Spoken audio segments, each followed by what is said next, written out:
And now, ladies and gentlemen, at this point in time, may we call on Nudge Sports Production Manager. He is also from Barangay Gamu, and from Barangay Mabini in the municipality of Gamu. Ladies and gentlemen, the man who brought the TAT here in Ilagan.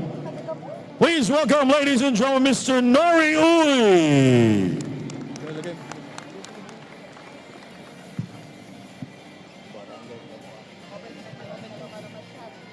Magandang gabi po sa inyong lahat. Ako po si Nori Uy sa Tagalog, Huy sa Ilocano.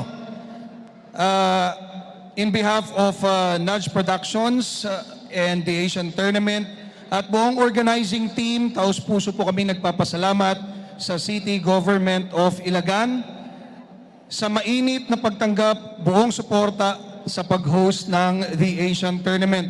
To our honorable city officials, salamat po. Mayor J, Vice Mayor JV, Board Member EJ, kay Sir Ricky,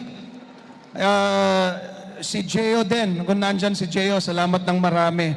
And of course, our partners, Daily Fantasy and Yakult, would like to thank you and the people of Ilagan for showing up tonight, supporting the team and everybody else. Alam po ninyo, isang pangarap para sa akin na tigagamu na madala ang Asian Tournament dito sa ating probinsya. And blessing that last year natapos ang Capital Arena and ayun na nga, aside from the Asian Tournament, ang dami ng mga sporting events ang dumating.